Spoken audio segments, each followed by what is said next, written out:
Live from Rock Vox Recording Studios in Rochester, New York, metal maniacs around the globe unite. Prepare for Metal Mayhem ROC. Now, welcome our hosts, John the Vernomatic Verno and Metal Forever Mark. Hello and welcome to the third and final installment of the Ron Stein story, the Lakeshore Record Exchange, the Metal Years. I'm your host, John the Vernomatic Verno, and tonight, from his home in Port St. Lucie, Florida, Ron will be joining us to complete the story. But first, let's recap episode 2. We picked it up in fall of 1980. The Lakeshore Record Exchange made its debut down on Lake Avenue in Charlotte in Rochester, New York.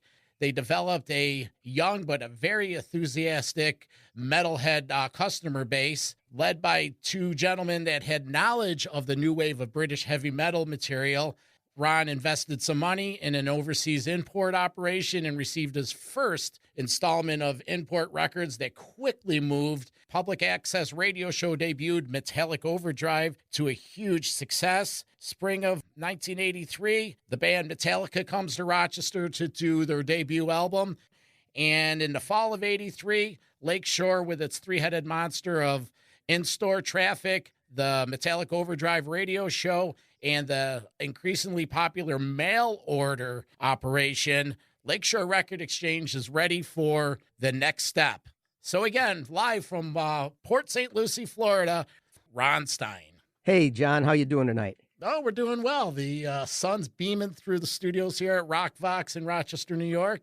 Supposedly, it's supposed to be spring soon, so we're doing well. I was going to say, sun in Rochester is always a good thing. How are you and Jackie doing down in Florida? We're doing great. We're, just sheltering in place like everybody else is and staying safe. And, we're just living the retired life here. We're doing fine. All right. Excellent. So I'm excited about this final installment. Right off the bat, I want to say this has been great, reliving a lot of these memories, because if there's a demographic that was the poster child for Lakeshore, I consider myself right up in there, because I was there for pretty much not the whole Lakeshore time, but back in like 83, 84. So this has been an honor of mine to sit down and get to know you and do this. We picked the story up in January of 1984. It looks like Ron and Jackie and the Lakeshore Record Exchange has moved into the Buffalo market. Let's take a listen to a commercial that was running on one of their major stations. Headbangers, that could be you unless you go now to the Lakeshore Record Exchange, the only store in Western New York specializing in the new wave of heavy metal. We'll send wild dogs after you unless you get down to the Lakeshore Record Exchange and check out the huge selection of domestic, imported, and selectable heavy metal albums, plus European progressive electronic new wave. Oh, get there now. Shocking, isn't it?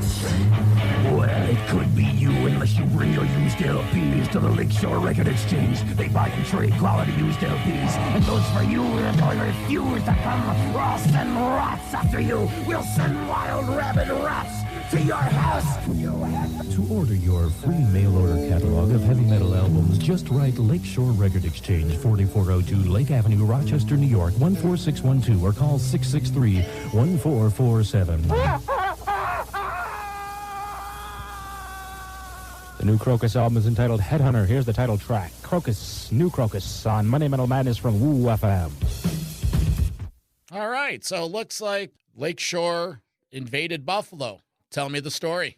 Well, that spot that you just played was really, really very importantly instrumental in the growth of the store, because it was broadcast not only to Rochester, but into the city of Buffalo as well. The station was in Wethersfield, New York, which was sort of southeast of Buffalo, and it was about equidistant from Rochester and from Buffalo. That got us into the Buffalo market. that ad, the way Woo Woo did that, I mean, that's just a total masterpiece of radio advertising. It really cemented the image of Lakeshore as a wild heavy metal store into whoever heard that ad's brain. I mean, we got lots and lots of business from Buffalo as a result of that ad. Not only, from a mail order standpoint, but people making the road trip from Buffalo to Rochester to buy from us in the store in Rochester. And the thing that we kept hearing over and over again was we really needed to open up in Buffalo because there was nobody in Buffalo selling the kind of stuff that we were in the volume that we were selling it. There was one other store there that had maybe 1/10 of the selection that we did, but their prices were higher and they didn't have anywhere near the selection. They said if we were to move to Buffalo, we'd do really, really well. And I was at a point personally where I still was working during the day. Jackie was running the store, and I cannot overemphasize how much of a help Jackie was through the whole history of Lakeshore. Her running the store and supporting me was invaluable. But anyway, she was still running the store during the day, and I was coming in the evening and on the weekend at that point. The job that I had then was as a data processing manager, and basically it was a dead-end job. The way it was, they weren't going to put anything new on the computer where I was working. And I was basically the world's highest paid key punch operator. And I was going nowhere there. The store, Lakeshore, was at a point where just the Rochester store was something that I could have lived on if I'd have needed to. But because of all the demand we were getting from Buffalo, it appeared that the next logical thing for us to do was to expand the business and open a second store in Buffalo, because from everything we were being told, that was something that would be very successful and make us a lot of money. Yeah, and so circling back, the formative years of the Rochester Lakeshore was fairly successful. So it seemed like a logical step. Just seemed like success was on the horizon. Well, it seemed like a logical step, but unfortunately, the fates had other things in mind for us. 2 weeks before we opened the Buffalo store, I had signed the lease. I had a lot of the inventory in there already, found the location and everything. 2 weeks before we opened the Buffalo store, the representative from Woo Woo Radio came in the store and said, "Ron, I'm sorry to have to tell you this, but the station is changing format and we're going to have to cancel your advertising." And so that left us high and dry, opening up in Buffalo without any real means to effectively promote the business. So just that one thing that happened there right at the critical time at the beginning was sort of an omen as to how the rest of the business was going to go. The first location where we were was, if anybody's familiar with the geography of Buffalo, we were a couple blocks north of the old UB campus at Main and Bailey. We were a couple blocks north of that at Bailey and Millersport Highway. My thought was that we would have the metal market from the Woo Woo ads and the business we had built up to that point in Buffalo. And I would also be able to get import business on the new wave and alternative end of things from the University of Buffalo that was right there. Also turned out, I found out later, that UB had a record cooperative right on campus in their Amherst campus. So people who would have bought the new wave stuff didn't have to go off campus to buy it. They were able to get it right from the record cooperative that was at UB. So the Buffalo store right from the outset really did not do what we were hoping and expected it to do. I think the best month we had the first year in the Buffalo store was September of 1984, when the kids came back to school at UB. That was a halfway decent month, but then it just went downhill from there the rest of the school year. And so we said, well, this location is just not working out. We got to try something. So we moved the store downtown to a location closer to the Buffalo State campus at Elmwood and Allen Street, down closer to downtown Buffalo. Things weren't really much better down there. We did a little advertising. The 97 Rock radio station in Buffalo had a metal show for a while, one night a week, and we had ads on there, and that didn't last very long. They took that off, and we were high and dry again. We tried to advertise on the Buffalo State College student station. they wouldn't let us on there. They had an exclusive arrangement with the other shop in Buffalo that's the one that had the 1/10 of the inventory that we had. And even though it was a state school and I was paying taxes to support that school, I couldn't get on there. So basically, for the whole 2 years that we were in Buffalo, we really did not have a means of promoting the store properly. And that really showed up in the way it performed. It really just did not perform in a way where we could call it a success or even call it a break-even proposition. We were really losing a lot of money trying to be in Buffalo. The only notable thing that happened in the Buffalo store was in March of 1985, down there when we had moved down to Elmwood and Allen. We got a call from Important Records saying that Venom was going to be coming through Buffalo in March on their first American tour. And did we want to have an in-store down there in the Buffalo store? And I said, do we want to have an in-store with Venom? What a question, you know? So the day of the Venom show came around. We heard that there was going to be a problem with the Venom show, not our in-store, but the actual show.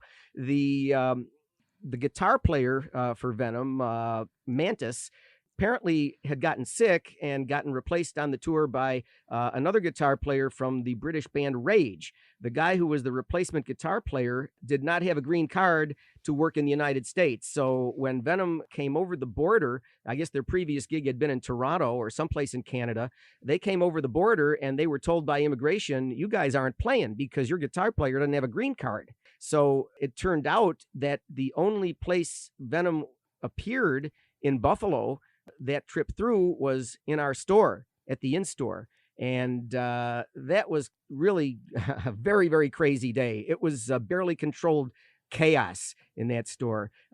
When Venom came in, the crowd surged forward and broke the front counter. The guys who I had helping me with security had to hold the counter up for the duration of the in-store. Kronos got close to the telephone at the front counter, and when people were calling up to ask what was going on there, Kronos was answering the phone.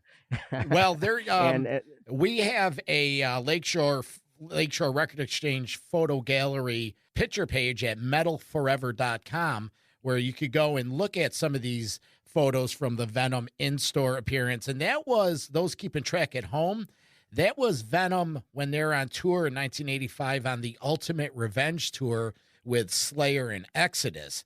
That tour ended up hitting New York City, and they filmed the video Ultimate Revenge from Studio 54. I think that was one of the last events at Studio 54. Well, actually, that Buffalo show, I think also there's a picture of the poster that promoted that show in the image file that you're talking about. Mm-hmm. And if you look at that poster, you'll see that Slayer was actually the opening band. I mean, that's where we were in 1985. And the other band on the bill was Oz. The German band Oz was going to be on that show. So it was going to be Slayer, Oz, and Venom to headline in Buffalo. That's what it was going to be. Yeah, Metal Mayhem ROC correspondent Bill the Rager, he went to the Buffalo show to see that show and was notified an hour or two before the show that there wasn't going to be a show. Any other memories from that besides Cronus talking on the phone? Were the guys cool? How was the crowd there? Was it a big crowd? Were you jamming? It was a big crowd. It was definitely a big crowd. It was a small shop there, and the shop was pretty much full of people. I would say easily 100 plus people were in there that day. Like I say, it was barely controlled chaos. Jackie and I were kind of joking around between us because the store, was, as we said, was not doing well. And Jackie and I were saying between us, geez, we should just walk out the door and just let them do whatever they want in here. Yeah, that being said, I know you had your struggles there. Was there anything from the whole Buffalo experience that was positive? Well, we did meet the band Assailant through the Buffalo store. Those guys came in and were customers and introduced themselves. And, anybody who knows Assailant knows that they were really nice guys, all five of them. And we were able to strike up a working relationship with Assailant to be able to use them as an opening act for some of the shows that we did in Rochester, and helped them out a little bit, getting their exposure in the city of Buffalo as well. So that was a positive thing. But all in all, I can't really think of too much else besides that and the Venom in-store that really were positive things that happened out of our 2-year Buffalo experience. I think in the last segment, I talked about the business arrangement I had with Metallica with their road cases, and that I got consideration from them for making them the loan. In order to pay all the bills that arose out of trying to do that Buffalo store, I was forced to take a settlement on that arrangement that I had with Metallica to be able to settle with some of my suppliers for the Buffalo store. So, again, there really isn't too much positive that I could say happened from our 2-year experience in Buffalo. So at this point, what's going on in Rochester? The business as usual? Was Jackie was running Rochester while you're in Buffalo? Was that how it was going? I had an employee in Buffalo 3 days a week, and then the other 3 days a week, I would go and run the Buffalo store, and Jackie would stay in Rochester and run the Rochester store. And the fellow I had running it in Buffalo, he was very knowledgeable. He was one of the most knowledgeable metalheads there were in Buffalo at the time, and a very nice guy. So he ran it 3 days a week, and I was there the other 3 days a week in Buffalo, and Jackie ran the store in Rochester when I was in Buffalo. And again, I can't say enough about the help that Jackie was all during Lakeshore and really beyond that when we had our store in Houston after we moved out of Rochester. I could never have done the record business without Jackie. She was so supportive and encouraging and helpful. Everything you want your wife to be, she was. And, she's just as big a part of the success of Lakeshore as anything else that we might be talking about. Oh, sure. All right, we're going to take a quick little break here on Metal Mayhem ROC. And when we come back, we're going to pick up the situation in Rochester and the exciting things going on at Lakeshore Record Exchange. This is Metal Mayhem ROC. This edition of Metal Mayhem ROC is brought to you by Mr. V's Street-Style Vending and Special Events Catering. Visit our lunch cart in the College Town District at Strong Memorial Hospital, or hit up the late-night weekend location at the corner of Monroe Avenue and South Goodman. Look us up online at MrV'sVending.com for catering prices and availability. That's Mr. V's Street-Style Vending and Special Events Catering. Now, back to Metal Mayhem ROC. We're talking live with Ron Stein of the Lakeshore Record Exchange history. Now we're back to the Rochester situation. What's going on in Rochester? Well, the major thing that happened in Rochester that hadn't happened previously, because right through to the end, we were running the store pretty much the same way business-wise, just selling the new metal stuff as it came out and underwriting Metallic Overdrive and all of that. So none of that changed during the last 4 years of it. The big thing that did change was we began to do live shows as another means of promoting the store and promoting metal in Rochester. That was the major thing that started in 1984 and continued right to the end till when we sold the business. How did that come about? Was it solely your idea? You were doing all these shows at the Penny Arcade. Did they approach you? How did that come about? Well, the first show that we did was not an arcade show. One of the fellas who used to come into the store, I think it was Joe Giorgione from the band Fallen Angel. Apparently, as Jackie and I remember it, I think it was him that knew somebody who was running the Stutson Theater, which had stopped being a movie theater at the time and was trying to use their facility for other things, live shows and other uses besides just movies. The idea came up of doing a local metal show at the Stutson Theater.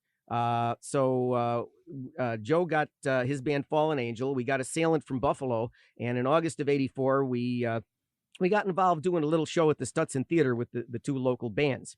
How'd that turn out? It was pretty successful.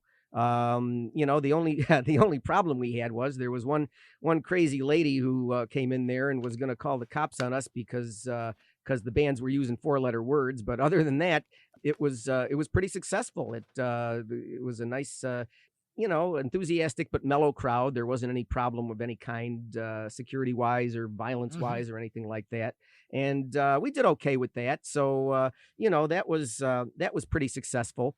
But really, the major thrust of us doing shows started one day when I got a call from Greg Sullivan, the guy who was the owner at the Penny Arcade. He called me and said, Ron, I understand you're the guy in the area here who knows all this new heavy metal stuff that is coming out. He said, I've been getting calls from the booking agents for some of these new metal bands who want to do shows at the arcade. And I don't know the first thing about these bands. And I thought maybe if you're more familiar with them, you might want to get involved as a promoter here doing shows at the arcade. We can talk about what kind of business arrangement we can have if you want to come in here and do shows here. You can sign the contract. You can be the promoter. You hire the sound and lights, provide them with their contract rider, the food that they need and all that stuff, and give us a certain amount of money per head in the door, and you keep all the rest of the proceeds for yourself after you pay the band. So, if you think you're confident enough to want to undertake something like that, if you know the bands well enough, it might be something that might be able to make a little money and promote your store at the same time. So I said, yeah, Greg, you're right. Let me talk to Jackie about that, and we'll see what we're going to do. So Jackie and I talked it over, and it was really a situation that was very similar to when we first started to bring in the imports direct from England. We said, well, let's figure out what this will cost. So we, ran down the expenses, and we said, okay, well, for this first show, it might cost us $500 or $600 if we don't sell one ticket. So, that's what we got at risk. Again, if this succeeds, there's a big upside to it, not only in the form of making money, but also promotional value for the store and promotional value for the metal scene around Rochester. So the downside is if we don't sell one ticket, we lose, $500-600 or whatever it is, X amount of dollars. It sounds like there's a lot more upside than there is downside. So we got back to Greg and we said, yeah, let's go. How do you want to proceed with this? He said, well, I had the agent for a band called Exciter call me. He said, are you familiar with them? I said, yes, I'm very familiar with them. We've sold a lot of their albums. And he said, okay, let me have the agent for Exciter call you. And, you can set up the business arrangement with him, sign the contract and everything, and then get with me and we'll talk about the physical logistics of this. Exciter is a heavy metal trio from Canada. They had at the time their debut, Heavy Metal Maniac, and then they came to town for the Violence and Force album. And correct. I happened to, Ron provided us with an archive piece. What's this clip we're going to listen to? Is this a Rochester produced commercial for the show? I think this is an ad that ran on Buffalo radio, the one that you're going to play. Maybe, I don't know if we still, because it was 84. So I think we still were doing ads on 97 Rock Metal Shop that they had there. I think that's where this ran. All right, so, well, let's take a listen to this. And remember, it's 30-something years old, so Ron did dig it out of the vault. Here you go, Exciter commercial, 1984. Okay, metal mongers, are you ready to help Lakeshore Record Exchange celebrate its 4th anniversary? Well, you're all invited to the Penny Arcade, 4785 Lake Avenue in Rochester on Sunday, November 4th, as Lakeshore Record Exchange proudly presents Megaforce recording artist Exciter. Sunday afternoon, November 4th, starting at 2:30, it's a massive, metallic mayhem matinee. Opening for Exciter is Buffalo's own assailant. There will be no Buffalo or Syracuse show. This is Exciter's only upstate New York appearance. All ages are welcome as no alcohol will be served. Tickets are $7 in advance and are on sale now at the Lakeshore Record Exchange, Bailey Avenue in Buffalo, right near UB. And at Lakeshore Lakeshore Records in Rochester or the Penny Arcade. Tickets will be $8 day of the show. Plan now to celebrate with Exciter and Assailant at the Penny Arcade in Rochester. I was at that show, and that show was fantastic. Tell us about the logistics on that. How did it turn out, and how was the band? Did you have a chance to hang out with them? No, well, we did, I think, do them as an in-store. I don't think there's pictures of that, but we did have them for an in-store. Jackie and I had no idea what to expect when we left for the store that day, and we pulled up to the store, and we were shocked out of our shoes to see a line of kids waiting outside the store with Exciter banners and holding album covers, just waiting for us to open up so that they could get in and meet Exciter. So we said, yeah, I think this is going to work. Right then and there, we said, yeah, I think we're going to do okay with this. Yeah, that was it was early November 1984, and little Vernomatic flashback tidbit. Back in those days, it was general admission show, obviously, and that was the first exposure to the fake dry ice smell that I will never forget. And that arcade was packed, and they just hit the stage, and it was smoke everywhere, loud as hell, leather, sweat. It was addicting. And so the Exciter show happens. Now what happens? They just you're like, oh, we're on to something here, Jackie. So yeah, we did pretty well with that show. We did better with that show than we thought we were gonna. I think we got a little over 300 people for that show. And so we said, yeah, I think we're going to do some more of this. So, Greg, bring it on. Have these guys call me. So I think over the course of the next 4 years, we did something like between 20 and 30 shows. It really, looking back on that, when you're doing these things in real time, you don't ever recognize the significance a lot of times of the things that you're doing. But looking back on it from the perspective of 30 some odd years ago, it's incredible. I mean, we were the first with the shows that we did to bring a lot of the bands to Rochester who today are considered to be, on top of the heavy metal heap, bands that 30, 35 years later still have a massive worldwide following. Who'd you bring to town? Well, I got a list here. We did King Diamond twice. We did Slayer. That was the number one show that we did was Slayer and Overkill. That show sold out, and we had people outside who couldn't get in. We did King Diamond twice. We did Sabotage twice. Manowar twice. Megadeth opening for King Diamond. Fate's Warning, Hallows Eve. We did a show with Creator and Voivod on the same bill. Metal Church twice. Once with Anthrax. We did Celtic Frost. I couldn't believe when they offered me Celtic Frost. I said, oh my God, how are they even in this country? You wouldn't think that they'd even be over here, but they were. Exodus, Destructor from Cleveland, and Shock Paris from Cleveland. We did Testament. We did Trouble, Sword, Avenger, the new wave of British heavy metal band when they came over. We did Malice. And I think the last one we did before we left was Warlock, Doro Pesh. And that was just a great show, not successfully money-wise, but aesthetically.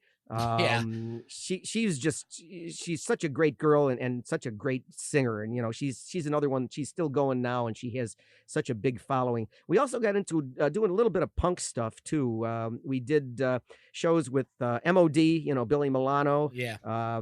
Agnostic Front, the Crumbsuckers. Crumbsuckers, I think when they came, they had like a 13-year-old guitar player with them.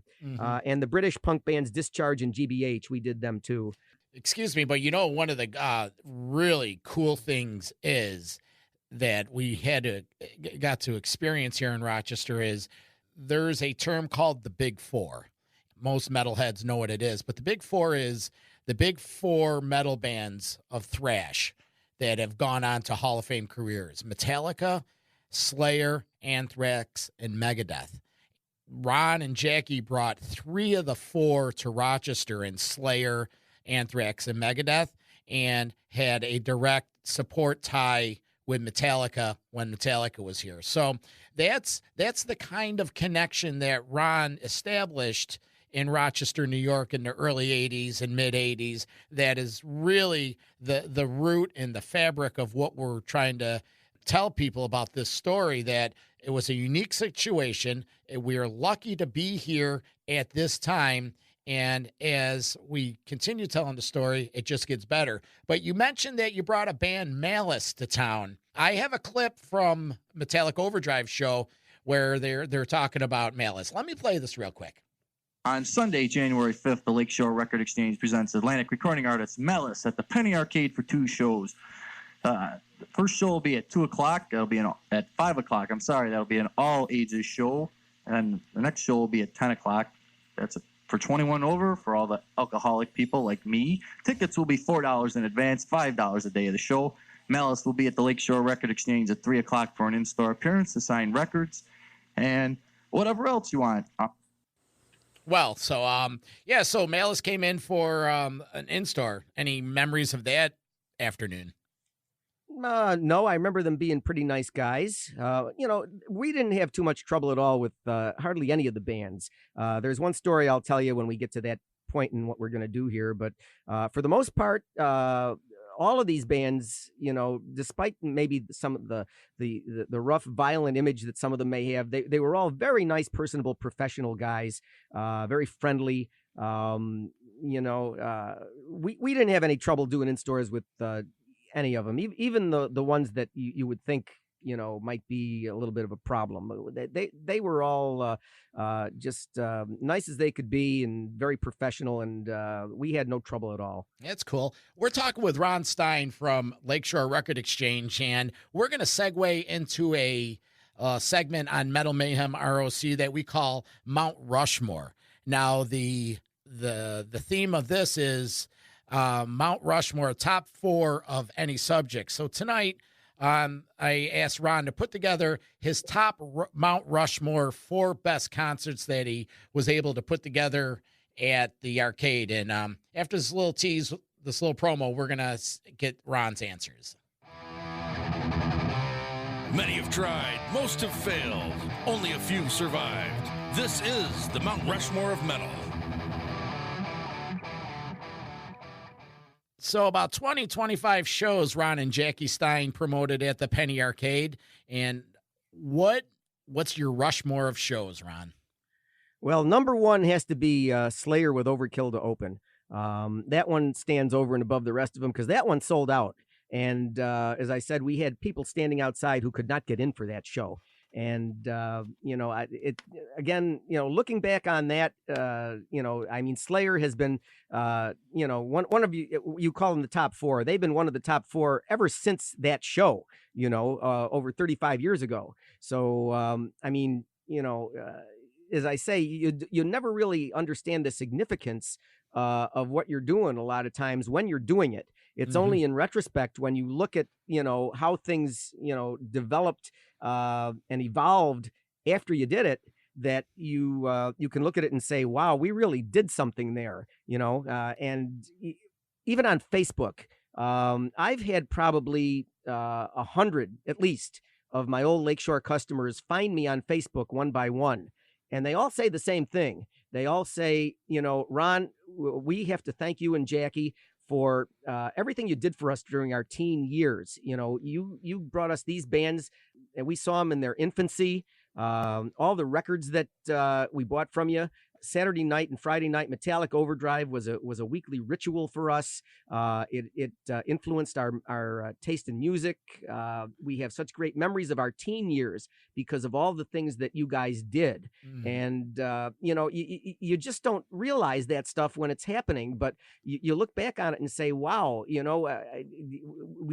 we did something that it almost seems like it's legendary in the Rochester community now, the metal community. And, we didn't think we were doing anything like that. We were just, all the things we did with the store and the shows, we were flying by the seat of our pants, just, thinking, okay, well, what seems to be the next right thing to do? Okay, we're being offered this band, we're selling their records, let's do them, so, that's how great shit happens, Ron. That's how great shit happens. I guess so. But as far as number 1, that would be Slayer and Overkill. Number 2 would be King Diamond with Megadeth to open. And again, that's a reflection of the status of both of those bands now. You know, I mean, you think of a King Diamond and Megadeth bill, you think of a bill today that's going to fill an arena, you know, not something that you would go to the Penny Arcade and see, but anybody who came to that got to see these bands, both of those bands, their first time around the United States in the infancy of their popularity that has lasted over 30 years. So, well, as the metal connoisseur here, that was the King Diamond first solo tour after he left Merciful Fate, Fatal Portrait, and Megadeth's Killing Is My Business and Business Is Good tour. And that was 1986. I think it was like July 21st, something like that. And again, you could visit the metalforever.com Lakeshore Record Exchange photo page and see a lot of these rock and roll memorabilia that Ron provided to us. So we got Slayer and Overkill as number 1. King Diamond and Megadeth. What do you got for 3? Number 3 would be King Diamond again with Overkill to open. That's a year later in 1987. Okay, the Them tour. Yep. And number 4 would be Anthrax and Metal Church. Jackie and I talked about it. We said that one's got to be number 4 again because it got a real big turnout. And I think that was probably the first time Anthrax was in Rochester. It was the second time for Metal Church. We had done them once previously to that show, but it was the first time for Anthrax in Rochester. Johnny Z came to that show. I was taking tickets at the front door, and he came in and he said, "Hey, I know you." He better know you. He came up, I guess he was, I don't know if he was managing Anthrax at the time or whether he just came up with them, but he came up for that. So I got a bunch of stories here from, the last years of Lakeshore, basically some anecdotes that happened, connection with our shows and connection with running the store that I just want to interject here before we go any farther, just to give you an idea of some of the stuff that went on the last 4 years. Now, I mentioned when we did in-stores, most of the bands were very professional and easy to get along with. There was one that was a little bit of a problem. That was Exodus. And they came in, and they came in on a Saturday evening.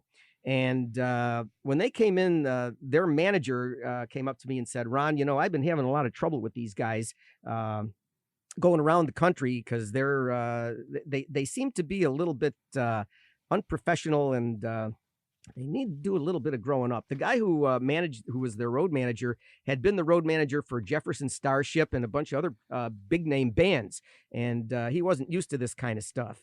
So he kind of warned me, so he was right. We went out for pizza. We took them to I think Captain Cook's, which is it was on the corner of Ridge and Dewey. I think that's what the name of the place was, but we brought them in there. We sat them down. They immediately started to have food fights with the bread.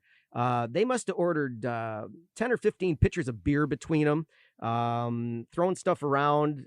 After we left, they had to make a stop at a convenience store. They bought a couple more cases of beer. The next stop after that was going up to the WGMC studio to have them interviewed on Metallic Overdrive. So they sit down in the studio. Their manager tells them, "Look, this station's run by a school district. They can lose their license if you guys do anything, 4-letter words or anything like that. Be professional." They said, "Yeah, okay." So Warhead comes on and says, "Hey, we got Exodus in the studio tonight. How are you guys doing?" And the first thing, "Effing great," and oh man, So that was that was not a fun night, but that's rock and roll, I guess. Well, any other? Well, you brought a lot of these bands in. You mentioned something about Paul Di'Anno's Battle Zone. Paul Di'Anno, the original singer of Iron Maiden. You had booked him to come to do a show, and what happened there? Something happened? Yes, that was a real close shave for us, boy.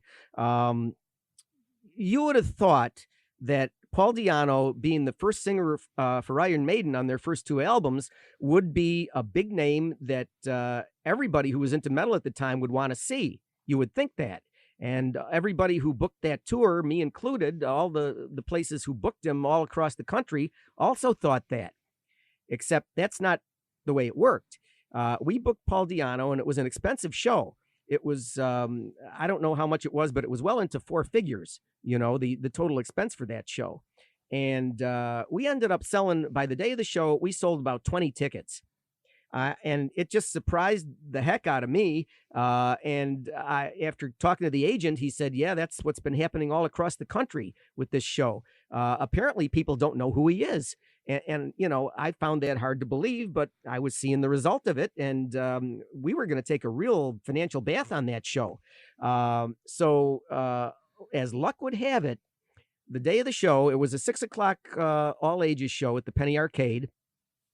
The band came, they did the in-store with us, and we went over to the Penny Arcade.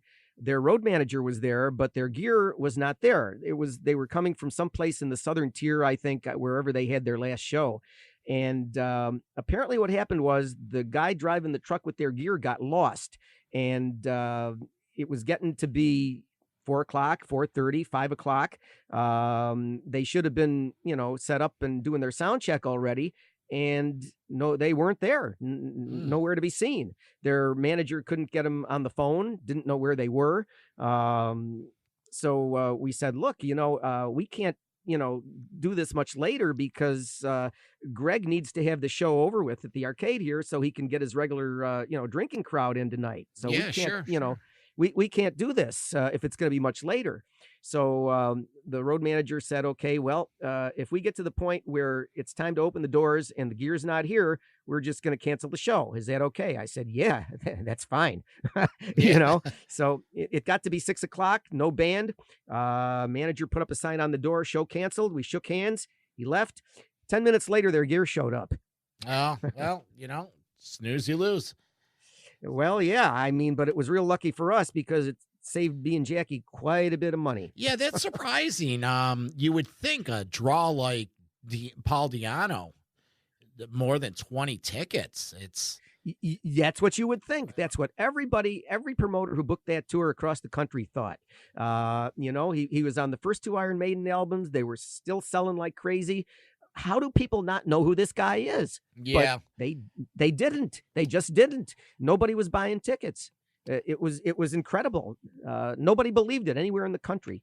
All right, so we're to the point now where what's going on with the store? What's going on in your life? Some big things are happening.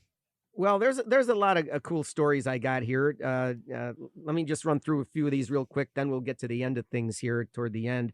The second time we did King Diamond in 1987, there was a similar problem. The King got to Rochester along with his road manager, and the guys who were driving the truck with his equipment were coming across the border at Niagara Falls. Their previous show also was in Canada. So the guy in Rochester had ended up having the paperwork that accompanied the equipment so that the guys with the equipment could get it through customs at the border. They got to the border with their equipment and customs wasn't going to let them through. So their manager had to quick drive from Rochester to Niagara Falls and back again, all before showtime to get them the paperwork so they could get across the border. So that was quite the time too. And there's just other, it's rock and roll. It's rock and roll. Right, exactly. There's a lot of anecdote type things. There was the day the Witchfinder General album Friends of Hell came into the store first time. That was one everybody was waiting for because their first album, Death Penalty, was real popular. And so what we used to do when a new album came into the store, we would take 10 or 20 copies of it and lean them up on the counter. So when people came in looking for it, it would be right there. Yeah. So we had about 20 copies of Friends of Hell leaning up against the counter, and that's the one. It's got a blue background. It's the cover's got a photo of some old guys dressed up as pirates or old colonial soldiers, and they're pillaging some nuns in a churchyard. So we have this thing up on the counter, and a priest walks in. Well, what the hell's a priest doing in a heavy metal record store? Well, that was a good question. So it was too late. Jackie and I couldn't hide the albums before he got to the counter and saw them. So he just kind of smiled and shook his head. Well, he stepped into your world. It's not like you're walking into church with that stuff. there's other kind of cool things that happened. Tom G. Warrior from Celtic Frost. You would think a guy like that with the type of real doomy stuff that Celtic Frost did, that he would be a real, sort of into the occult and things like that.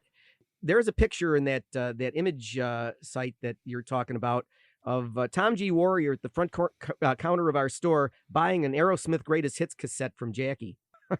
Well, you wouldn't think that either. Which Aerosmith was it? The Greatest Hits, the one with the red cover. Okay, because they got like 14 greatest hits. Yeah, the first one, the one that was out at the time. Oh, okay. Cool. The one, Well, the one with the red cover. At least it was old Aerosmith. And then there was Warlock. When Warlock came, their road manager was a real piece of work.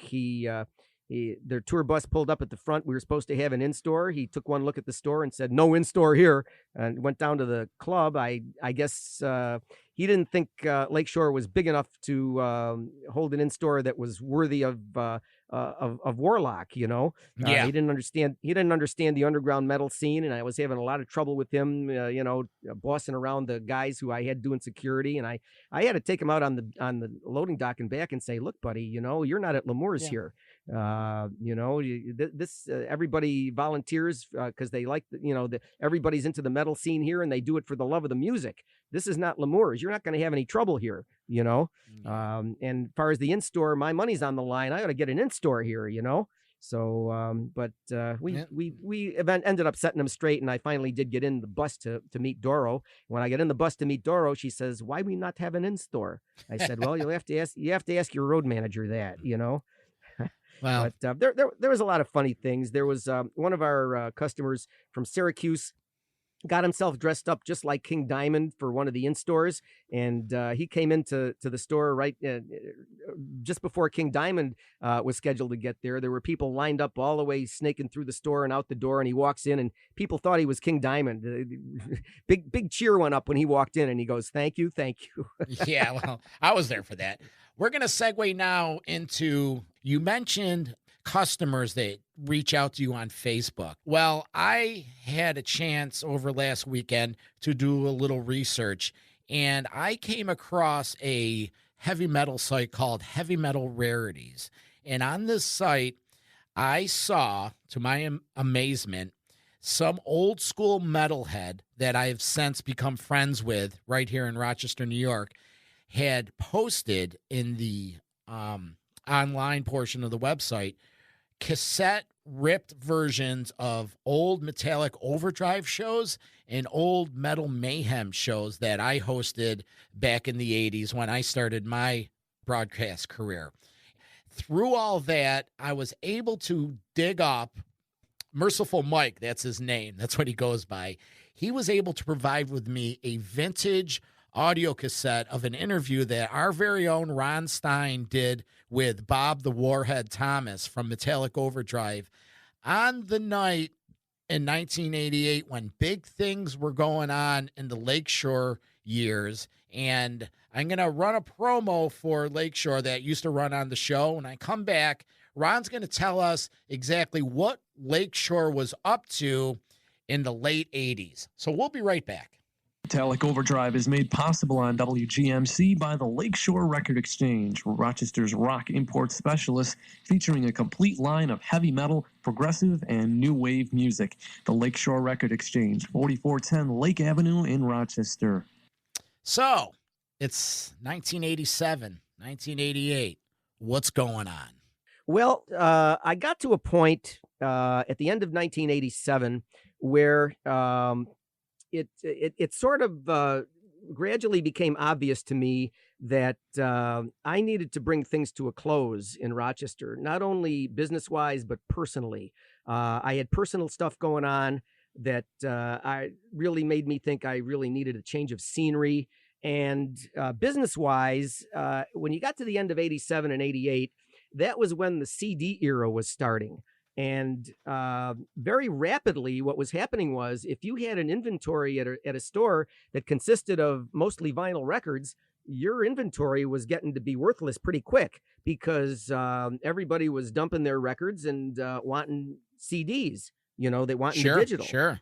So more and more, it became obvious to me that I really needed to do something to have a fresh start, because I was going to have to recapitalize my whole business. I had everything I had was like 90% vinyl.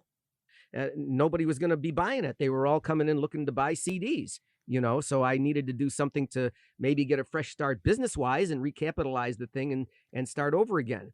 And I don't know, John, how religious or spiritual a guy you are. I personally am not religious in the sense that I go to church or temple and follow all the rituals, but I have always felt that there's somebody or something there that kind of guides you around and maybe sends you messages at critical times. And at the end of '87, Thanksgiving week, let's just say I was sent a message in no uncertain terms that was telling me, Ron, you're done here. You need to go someplace else and do something else, because basically there was a series of events over a 5-day period that it belonged in Ripley's Believe It or Not. The chances of it happening were 1,000,000,000 billion trillion to 1. Again, if you interpret these things as messages, it was like somebody was telling me, Ron, you need to be out of here. You need to do something else. So, all of these things were coming together to make me think that I really needed to relocate. And so, it became time to think about selling the store. So you went ahead and found a buyer, and you sold Lakeshore. End of an era? Yes, end of an era in Rochester. Jackie and I moved to Houston, Texas. We kind of picked up where we left off in Rochester. We bought another store that, kind of like when Played Against Sam was presented to me, was not doing well, and so I bought it cheaply, and I put new inventory in it, all digital. Of the type that we were selling in Rochester, a lot of underground metal and a lot of the other new wavy type things that we were selling. And we just kind of picked up where we left off. And we went another 8 years in Houston like that. But that's basically, what happened at that point. Well, like I said, I have these clips. Let's go back to July 1988 with you and the Warhead having an interview on the Metallic Overdrive show. Brand new music from Slayer from the forthcoming LP, South of Heaven. And what we're going to do right now is call it a wrap on the best show that I've ever done here on Metallic Overdrive. It's been a pleasure having you down here tonight, Ron. It's definitely making me kind of sorry I didn't do this more often myself. Well, I got to be on record here as saying you can't say I didn't tell you before, many times before, that you ought to come down and do a show. Yeah, you did. I knew it'd be... I knew you're the man, Ron. I mean, let's face it, you've been just the center of metal in Rochester for so many years that it's just been really great down here, getting a lot of your input on the show and the bands, and the show wouldn't have been the same without you tonight, to say the least. And I think this is a perfect way for you to go out, like they say, in style. So, I'm just... Why don't you babble for a little while? Well, all I got to say is some of the same stuff I said last week and that I've been saying over the phone to people. Got a lot of calls tonight. I'll say. I think we're going to run up a megaton bill for these people here tonight. We're keeping Rochester Telephone in business tonight, I think. But, I want to thank everybody for calling up and giving me those warm words of support and thanks and everything. And all I can say is the same thing I told the people on the phone, that none of this would have happened the last 7 years without you guys coming to the shows and buying the albums and just generally being into it. So that's you and the Warhead back in '88. You remember that night? I remember that night very well. I think I have a cassette of that night here myself. Later in the cassette, they talk about that. It's like 4:30 in the morning. But so you're up there and you're spending a little time with the Warhead. What's your state of mind at this point? What do you remember about that summer and your views on Overdrive and the Warhead? Well, of course, the success of Metallic Overdrive went hand in hand with the success of the store in those years. You wouldn't have one without the other. They were both part of the same thing. And, I cannot thank all the guys who were the DJs on Metallic Overdrive enough for what they did, because, just the whole sound of the show, the pace of it, the stuff that they played was just perfect. I mean, they just they had a total 100% perfect sense of what to do on a contemporary heavy metal radio show. So, I got to, from the bottom of my heart, I got to thank Bob the Warhead and Gino the Metal General, Jim the Cranker, Tim the Executioner, and all the other guys who were the DJs on Metallic Overdrive for what they did, not only for my shop but for the metal scene in Rochester and for all the people who listen to it faithfully every week and 35 years later have such great memories of their teen years listening to that they think back on and reflect and think some of the best times of my life were doing that. I hear that all the time from the people who get hold of me on Facebook who are my old customers. Well, it's true. It's true. And, we got to turn the corner on this, but I want to give you a chance to thank whoever you need to thank. And I want to thank you for taking the time and coming on with us. Wish you the best of luck, my friend. Well, thank you so much. And yeah, I do have some people to thank. First of all, once again, I want to thank my wife, Jackie, because none of this could have happened without her. Running the store, being supportive, being loving. During our time in the record business, we went through some really tough times sometimes, and she was always there, no matter what, with encouragement and support and helping me in any way she could. So thanks, Jack. I love you. I always will. I also want to thank you and Scott Fitzgerald and Mark, the fellow who runs the imaging hosting site, for giving me this platform to come on and not only talk about Metallic Overdrive and Lakeshore, but also my entire history in the record business in Rochester. Because, I was born in Rochester. I spent my first 38 years living there. What I did in the record business in Rochester, not only Lakeshore, but the earlier stuff, being one of the founders of Record Archive, the first 6 months it existed in the flea market, that's my legacy in Rochester, in the hometown where I grew up.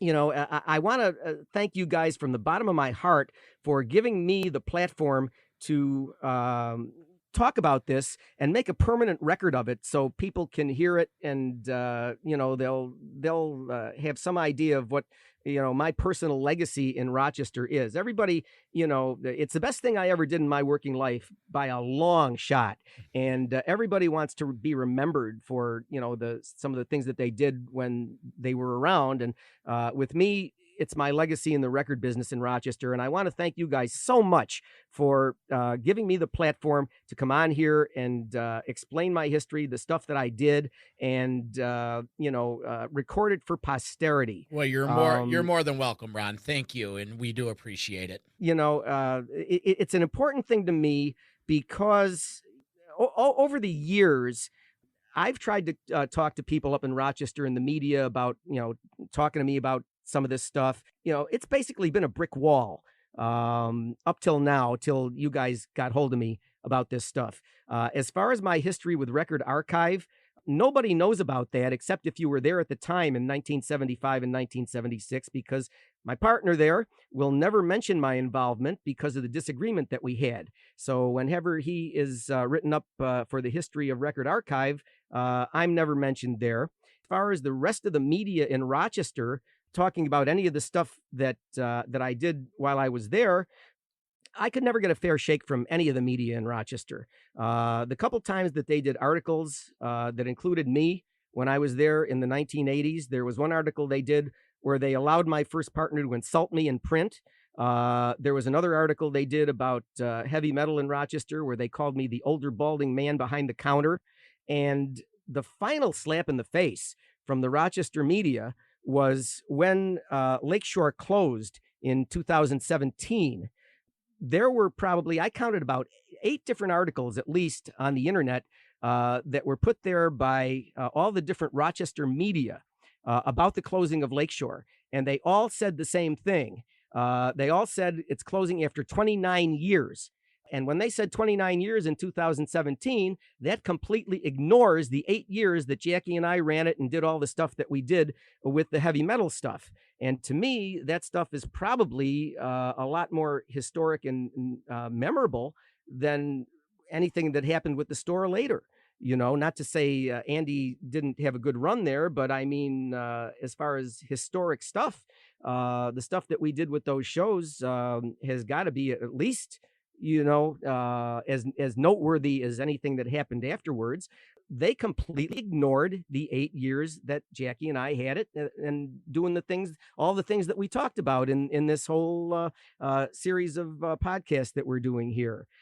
I had to spend the day that those articles came out, the day after Lakeshore closed, I spent the whole day on the phone and sending emails with all of the so-called journalists that wrote those articles. And I had to tell them, look, your article is wrong.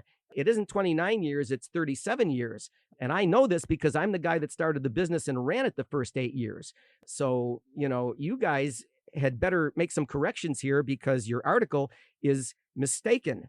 So some of them fixed their articles online. To me, it's just that whole thing.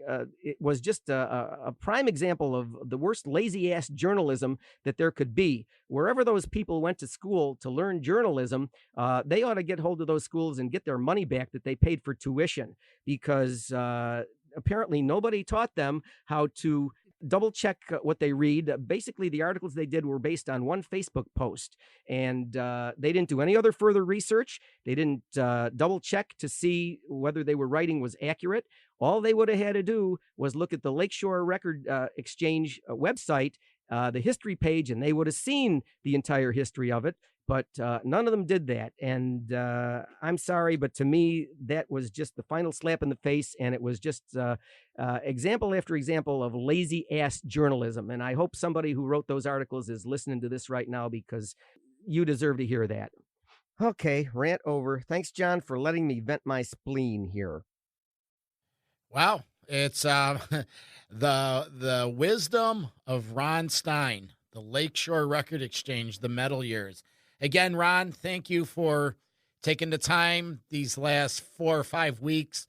We spent a lot of time on the phone going over the story and personally helping me relive some of my history.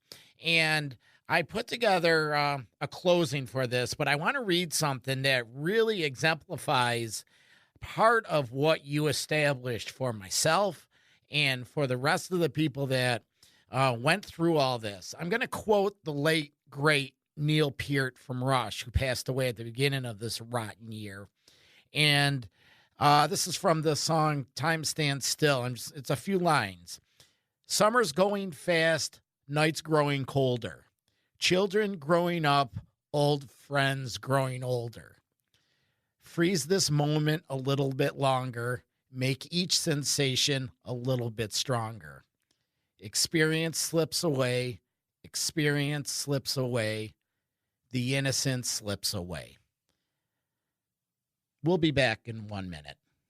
Music from Metallica and Damage Incorporated going out by request. And Verno. And anyway, that request was going out to Sindai, Bill the Rager, Mr. Nuts, Heck Incorporated, TR's girlfriend, and the Vernomatic himself. So have a good time, guys. I'm going to be working on sawing some lumber now, so I'm going to take off out of here.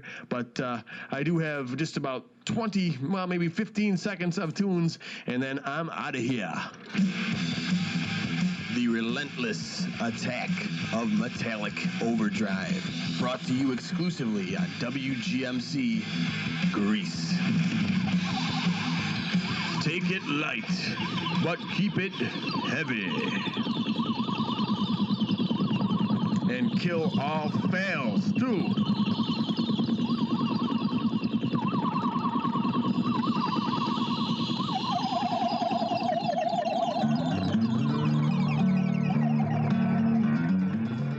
The wisdom of the Warhead, by far the metal general, one of the greatest metal attributes that the city had, right behind Ron Stein. Again, Ron, I want to thank you for taking the time and coming out here. And one of the things you mentioned at the beginning of this whole presentation was the backlash that you received from import record distributors and other people in the retail industry, bad-mouthing heavy metal fans, bad-mouthing the way we supposedly live in our social hierarchy. You stood up for us.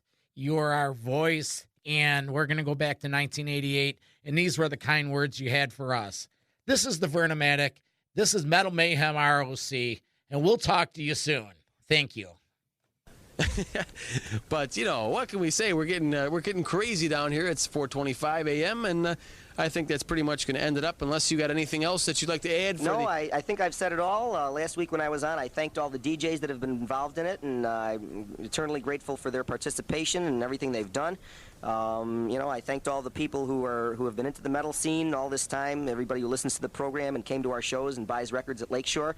I've never met a finer bunch of people in the world. The people with the PMRC or anybody else who rags on heavy metal and says that the people involved in it are somehow degenerate, or that the people who listen to it kill their parents after listening to it or whatever. Those people are just full of so much hot air. I know, because I killed my parents while listening to it, not after listening. It's all over. You see, there's a difference there. There is a big difference. But anyway, as far as I'm concerned, I've met nothing but people that I like and have gotten along well with, and throughout my 7 years involvement with heavy metal, and I really can't understand why it's gotten such a bad name. It's just totally beyond me. Anybody with an open mind who can deal with heavy metal with rational thought and just look at it and meet the people who are involved with it and give them a fair chance.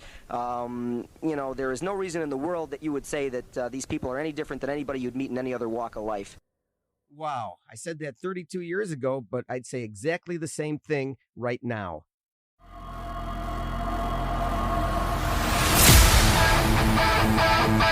Thank you for listening to Metal Mayhem ROC.